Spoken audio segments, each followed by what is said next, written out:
Hello everyone, ಇದು ನಿಮ್ಮ ನೇತ್ರ. ಥ್ಯಾಂಕ್ ಯು ನನಗೆ ಸಪೋರ್ಟ್ ಮಾಡ್ತಿರೋ ಪ್ರತಿಯೊಬ್ಬರಿಗೂ ಇದೇ ಥರ ಸಪೋರ್ಟ್ ಮಾಡ್ತಾ ಇರಿ. ನನ್ನ ಚಾನಲ್ಗೆ ನೀವು ಯಾರಾದರೂ ಸಬ್ಸ್ಕ್ರೈಬ್ ಮಾಡಿದೆ ನೋಡ್ತಾ ಇದ್ದರೆ ಪ್ಲೀಸ್ ಸಬ್ಸ್ಕ್ರೈಬ್ ಮಾಡಿಕೊಂಡು ನನಗೆ ಸಪೋರ್ಟ್ ಮಾಡಿ ಅಂತ ಹೇಳ್ತಾ, ಇನ್ನು voting results already voting lines ಎಲ್ಲ ಕ್ಲೋಸ್ ಆಗಿದೆ. ಯಾರು ಎಲಿಮಿನೇಟ್ ಆಗ್ಬೋದು ಅಂತ ಕೂಡ ನಮಗೆ ಆಲ್ರೆಡಿ ಒಂದು ಕ್ಲಿಯರ್ ಪಿಕ್ಚರ್ ಬಂದಿದೆ.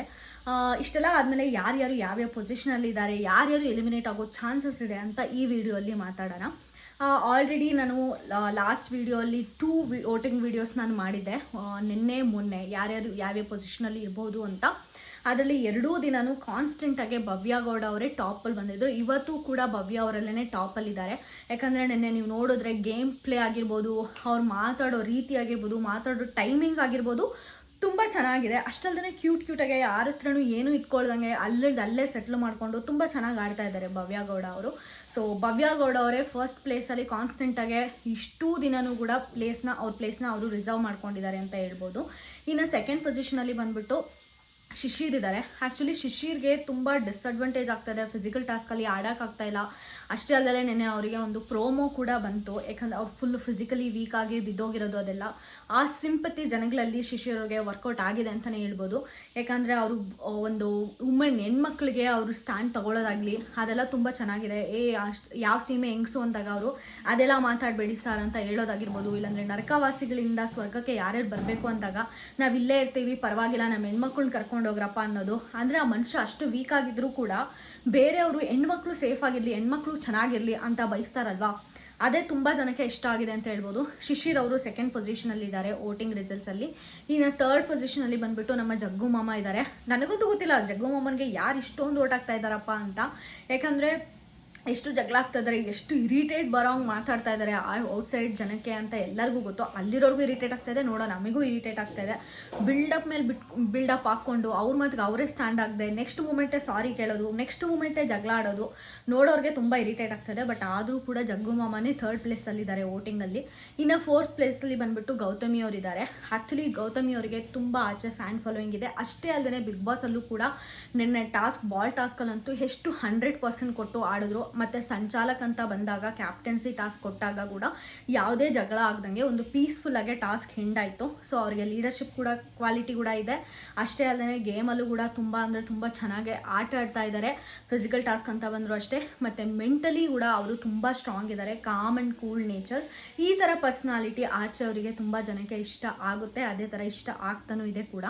ಸೊ ಇವರು ಬಂದುಬಿಟ್ಟು ಫೋರ್ತ್ ಪೊಸಿಷನಲ್ಲಿದ್ದಾರೆ. ಇನ್ನು ಫಿಫ್ತ್ ಪೊಸಿಷನಲ್ಲಿ ಬಂದುಬಿಟ್ಟು ಚೈತ್ರಾ ಕುಂದಾಪುರ ಅವರಿದ್ದಾರೆ. ಚೈತ್ರಾ ಕುಂದಾಪುರ ಅವರು ಇಷ್ಟು ಚೆನ್ನಾಗಿ ಆಡ್ತಾರೆ ಗೇಮು ಅಂತ ನಾನು ನಿಜವಾಗ್ಲೂ ಗೊತ್ತಿರಲಿಲ್ಲ. ಆ ಕ್ಯಾಪ್ಟನ್ಸಿ ಟಾಸ್ಕಲ್ಲಂತೂ ನಾನಾದರೂ ಶಾಕ್ ಆಗೋದೆ. ಯಾಕಂದರೆ ಚೈತ್ರಾ ಕುಂದಾಪುರ ಅವ್ರದ್ದನೇ ಅದು ತೆಗೆದಿದ್ರು ಕೂಡ ಅವರು ಒಂದು ಕಾಲಲ್ಲಿ ನಿಂತ್ಕೊಂಡಿದ್ರಲ್ಲ, ಅದಂತೂ ನೋಡಿ ಯಾವ ಪೊಸಿಷನಲ್ಲಿದ್ದೀರೋ ನನಗೆ ಗೊತ್ತಾಗ್ತಿಲ್ಲ ಅಂತ ಹೇಳ್ತಾಯಿದ್ರು. ಚೈತ್ರಾ ಕುಂದಾಪುರ ಅವರು ತುಂಬ ಟಕ್ಕರ್ ಕೊಟ್ಟರು, ಹುಡುಗರು ಸಮವಾಗೇ ಆಡಿದ್ರು ಅಂತಲೇ ಹೇಳ್ಬೋದು. ತುಂಬ ಚೆನ್ನಾಗಿ ಆಡಿದರು. ಸೊ ಅವರು ಇವಾಗ ಫಿಫ್ತ್ ಪೊಸಿಷನಲ್ಲಿದ್ದಾರೆ. ಇನ್ನು ಸಿಕ್ಸ್ತ್ ಪೊಸಿಷನಲ್ಲಿ ಬಂದುಬಿಟ್ಟು ನಮ್ಮ ಮೋಕ್ಷಿತಾ ಪೈ ಇದ್ದಾರೆ. ಮೋಕ್ಷಿತಾ ಪೈಗೆ ಅವ್ರು ಆಡಿದ್ರು ಗೇಮ್ ಆಡಲಿಲ್ಲ ಅಂದರೂ ಕೂಡ ಅವ್ರಿಗೆ ಆಚೆಗಡೆ ಇರೋ ಫ್ಯಾನ್ ಬೇಸ್ಗೆ ಅವ್ರು ಏನೂ ನೆಗೆಟಿವಿಟಿ ತಂದ್ಕೊಳ್ಳಿಲ್ಲ. ಅಂದರೆ ಹೆಂಗೋ ತಳ್ಕೊಂಡು 6 to 7 ವೀಕ್ಸ್ ಇರೋ ಕೇಪಬಿಲಿಟಿ ಇರೋರು ಅವರು ಮೋಕ್ಷಿತಾ ಪೈ ಅವರು. ಆದರೂ ಕೂಡ ಲಾಸ್ಟ್ ಟಾಸ್ಕಲ್ಲಿ ತುಂಬ ಚೆನ್ನಾಗಿ ಆಡಿದ್ರು. ಬಾಲ್ ಟಾಸ್ಕಲ್ಲಿ ಸ್ವಲ್ಪ ಡೌನ್ ಆಗೋದ್ರು, ಬಟ್ ಮಿಕ್ಕಿದ ಟಾಸ್ಕಲ್ಲಿ ಮಾತ್ರ ಮೋಕ್ಷಿತಾ ಪೈ ಅವರು ತುಂಬ ಅಂದರೆ ತುಂಬ ಚೆನ್ನಾಗಿ ಆಡಿದ್ರು ಅಂತಲೇ ಹೇಳ್ಬೋದು. ಇನ್ನು ನೆಕ್ಸ್ಟ್ ಪೊಸಿಷನಲ್ಲಿ ಬಂದುಬಿಟ್ಟು ನಮ್ಮ ಯಮುನಾ ಅವರಿದ್ದಾರೆ. ಆ್ಯಕ್ಚುಲಿ ಯಮುನಾ ಅವರು ವಾಯ್ಸಿಂದ ತುಂಬ ಇರಿಟೇಟ್ ಆಗ್ತಿದೆ ಹೊರತು ಅವ್ರು ಮಾತಾಡೋ ಪಾಯಿಂಟ್ ಆಗಲಿ ಏನೇ ಆಗಲಿ ಯಾವಾಗಲೂ ವ್ಯಾಲಿಡ್ ಇರುತ್ತೆ ಅಂತಲೇ ಹೇಳ್ಬೋದು. ತುಂಬ ಯೋಚನೆ ಮಾಡಿ ಮಾತಾಡಲ್ಲ ಅವರು. ಬಂದ ತಕ್ಷಣ ಹಂಗೆ ಟಪರ್ ಅಂತ ಮಾತಾಡ್ತಾರೆ. ಅವ್ರ ಟೋನ್ ಏನಿದೆಯೋ ಅದನ್ನು ತಗ್ಗಿಸ್ಬಿಟ್ಟು ಮಾತಾಡಿದ್ರೆ ಒಂದು ಸ್ವಲ್ಪ ಚೆನ್ನಾಗಿರುತ್ತೆ ಅಂತ ನನಗನ್ಸುತ್ತೆ. ಬಟ್ ಅವ್ರೊಂದು ಟಾಸ್ಕಲ್ಲಂದ್ರೆ ಬಂದರೆ 100% ಕೊಡ್ತಾರೆ. ಕುಕ್ಕಿಂಗ್ ಆಗಿರ್ಬೋದು, ಕ್ಲೀನಲ್ಲಿ ಆಗಿರ್ಬೋದು, ರೂಲ್ಸ್ ಆ್ಯಂಡ್ ರೆಗ್ಯುಲೇಷನ್ಸಲ್ಲಿ ಟ್ರೋಲ್ ಆಗಿ ಹೋಗ್ತಾ ಇದ್ದಾರೆ ಹಂಸವರು ಅಂತಲೇ ಹೇಳ್ಬೋದು. ಯಮುನಾ ಅವರು. ಸೊ ರೂಲ್ಸ್ ಆ್ಯಂಡ್ ರೆಗ್ಯುಲೇಷನ್ಸಲ್ಲಿ ಸ್ವಲ್ಪ ಕಡಿಮೆ, ಆ ಥರ ರೂಲ್ಸ್ ರೆಗ್ಯುಲೇಷನ್ ಅಂತ ಯಾವಾಗಲೂ ಸ್ಟಿಕ್ ಆಗದೇನೆ ಒಂದು ಸ್ವಲ್ಪ ಕ್ಲಾರಿಟಿಯಾಗಿ ತಾಳ್ಮೆಗೆ ಮಾತಾಡಿದ್ರೆ ಯಮುನಾ ಅವರು ತುಂಬ ದಿನ ಮುಂದೆ ಬರೋ ಚಾನ್ಸಸ್ ಅಂತೂ ಇರುತ್ತೆ. ಅದಾದಮೇಲೆ ಇನ್ನು ನೆಕ್ಸ್ಟು ಉಳಿದಿರೋದೇ ನಮ್ಮ ಹಂಸ ಮತ್ತು ಮಾನಸ ಅವರು. ಆ್ಯಕ್ಚುಲಿ ಮೋಸ್ಟ್ ಆಫ್ ದ ಸೈಟ್ಸಲ್ಲಿ ನೀವು ವೋಟ್ ಮಾಡಬೇಕಾದ್ರೆ ಸಮ್ ಸೈಟ್ಸಲ್ಲಿ ಮಾನಸ ಅವರು ಲೀಸ್ಟಲ್ಲಿರ್ತಾರೆ. ಮತ್ತು ಸ್ವಲ್ಪ ವೆಬ್ಸೈಟ್ಸಲ್ಲಿ ಬಂದುಬಿಟ್ಟು ನಮ್ಮ ಮೋಸ್ಟ್ ಆಫ್ ದ ವೆಬ್ಸೈಟ್ಸಲ್ಲಿ ನಮ್ಮ ಹಂಸ ಅವ್ರಿಗೆ ತುಂಬ ಕಡಿಮೆ ವೋಟ್ ಬಂದಿರೋದು. ಅಷ್ಟೇ ಅಲ್ಲದೆ ನಮ್ಮ ಹಂಸ ಅವರೇ ಬೇರೆ ಈ ಸಲ ಕ್ಯಾಪ್ಟನ್ ಬೇರೆ ಆಗಿದ್ದಾರೆ. ಸೊ ಈ ಸಲ ಅವ್ರೇನಾದರೂ ಎಲಿಮಿನೇಟ್ ಆದರೆ ಆ ಕ್ಯಾಪ್ಟನ್ಸಿನ ಯಾರು ಕೊಡ್ಬೋದು ಅಂತ ಅನಿಸುತ್ತೆ ನಿಮಗೆ? ತಿಳಿಸಿ. ಅಷ್ಟೇ ಅಲ್ಲದೆ ಈ ವಾರ ನೋ ಎಲಿಮಿನೇಷನ್ ವೀಕ್ ಮಾಡ್ತಾರೆ ಅಂತ ನನಗೆ ಯಾಕೋ ಗಟ್ಟಿಗೆ ಅನ್ನಿಸ್ತಾ ಇದೆ. ಯಾಕಂದರೆ ಈ ಸಲ TRP ತುಂಬ ಅಂದರೆ ತುಂಬ ಚೆನ್ನಾಗಿ ಬಂದಿದೆ. ಅದಕ್ಕೋಸ್ಕರ ಆದ್ರೂ ನೆಕ್ಸ್ಟ್ ವೀಕ್ ಕ್ಯಾರಿ ಫಾರ್ವರ್ಡ್ ಮಾಡ್ತಾರೆ. ಹಂಸ ಅವರಿಂದ ಏನಾದರೂ ಕಂಟೆಂಟ್ ಬಂದರೆ ಒಂದು ಚಾನ್ಸ್ ಕೊಡ್ತಾರೆ ಅನಿಸ್ತಾ ಇದೆ.